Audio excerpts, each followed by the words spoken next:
Salut à tous et bienvenue dans cette nouvelle vidéo enregistrée depuis les rues de Montréal au Canada.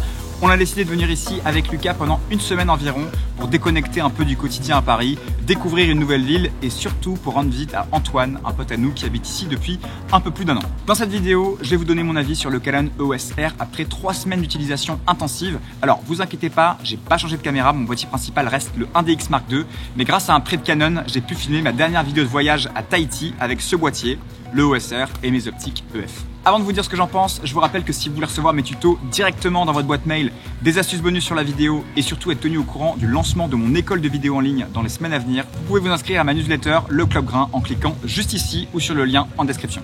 Alors je sais pas si vous vous rappelez, mais j'ai sorti une vidéo sur le Canon EOS R il y a environ 1 an dans laquelle je disais que je ne l'achèterais pas à cause de ses fonctionnalités vidéo qui laissent un peu à désirer.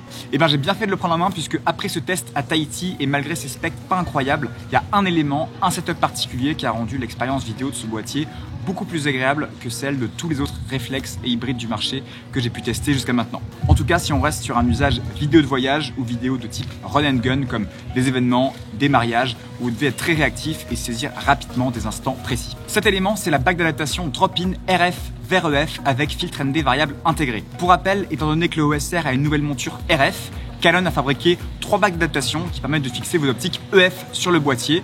Une première toute simple qui se limite à convertir la monture RF vers EF. Une seconde avec une bague crantée qui permet de modifier certains réglages comme l'ouverture, les ISO ou la balance des blancs directement depuis la bague. Et une troisième avec une petite fente sur le côté pour y insérer des filtres UV ou des filtres ND. Et c'est cette dernière, notamment celle avec le ND variable intégré, qui nous intéresse. Alors pourquoi cette bague d'adaptation change autant les choses? Tout simplement parce qu'elle permet de ne plus avoir à fixer un filtre ND devant son objectif. Quand on place un ND devant l'optique, il y a plusieurs soucis.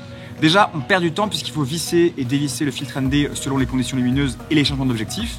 En fonction des modèles, ils peuvent aussi dégrader vos images en causant du vignettage, c'est-à-dire des bords assombris, des variations de teintes de couleurs ou encore pire, des taches noires à certains endroits. Avec le filtre ND intégré dans la bague d'adaptation, vous n'avez pas besoin d'enlever de filtre quand vous changez d'objectif puisque le ND n'est pas sur l'optique mais directement à l'intérieur de la bague.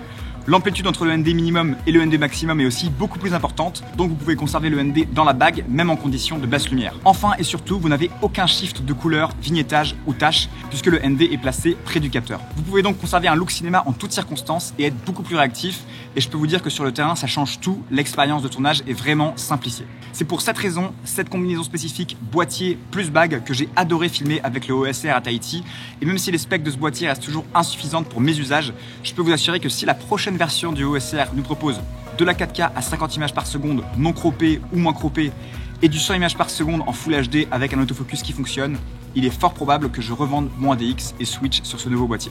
Et je vous rassure, pour ceux qui se posent la question, l'ajout de la bague d'adaptation ne dégrade pas du tout l'autofocus du boîtier. Voilà pour cette vidéo, j'espère qu'elle vous a plu. Je tenais vraiment à la faire puisque même si Canon n'a pas été à la pointe en termes de specs sur ce modèle, il faut reconnaître qu'il répond à un vrai besoin des vidéastes avec ce filtre ND intégré dans une bague d'adaptation. Sur ce, je vous dis à très vite et n'oubliez pas, sortez et faites des vidéos. Salut!